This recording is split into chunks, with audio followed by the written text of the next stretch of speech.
నమస్తే, నేను మీ ఈశ్వర్. ఈ6 న్యూస్ కి స్వాగతం. వార్తల్లోని ముఖ్యాంశాలు. సంగారెడ్డి పట్టణంలోని మహిళా జూనియర్ కళాశాలలో 11వ అంతర్జాతీయ యోగా దినోత్సవాన్ని పురస్కరించుకొని యోగా కార్యక్రమాన్ని ఘనంగా నిర్వహించారు. ఈ కార్యక్రమానికి ముఖ్య అతిథిగా తెలంగాణ రాష్ట్ర యువజన సంఘాల అధ్యక్షుడు డాక్టర్ కూనవేణును కళాశాల విద్యార్థులు చప్పట్లతో ఘనంగా స్వాగతించారు. ఈ సందర్భంగా డాక్టర్ కూనవేణు యోగా వల్ల ఉపయోగాలు ఎన్నో ఉన్నాయన్నారు. విద్యార్థులు శారీరకంగా, ఆరోగ్యంగా, మానసికంగా ఉండేలా ఉపయోగపడుతుంది అన్నారు. ఒకసారి ఆయన మాటలునే విందాం.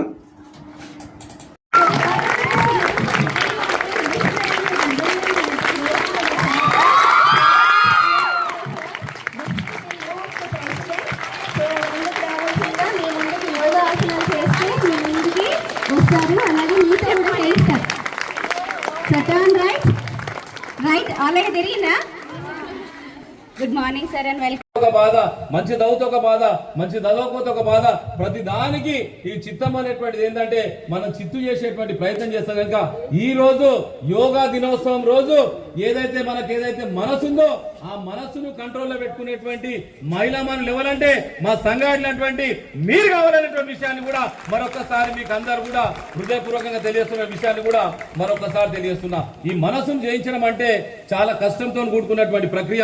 పక్కోళ్ళు ఎవరైనా బిల్డింగ్ కడుతుంటే ఇక్కడ బాధ అనిపిస్తుంటది, పిల్లలు ఏమైనా మంచి చదువుతుంటే ఇంకోళ్ళకి బాధ అనిపిస్తుంటది, ఒకరు బంగారం వేస్తే ఇంకోళ్ళు బాధ అనిపిస్తుంది, మంచి బట్టలు తీసుకుంటే ఇంకోళ్ళు బాధ అనిపిస్తుంది, రింగు పెడితే బాధ, ఇంకోటి చేస్తే బాధ.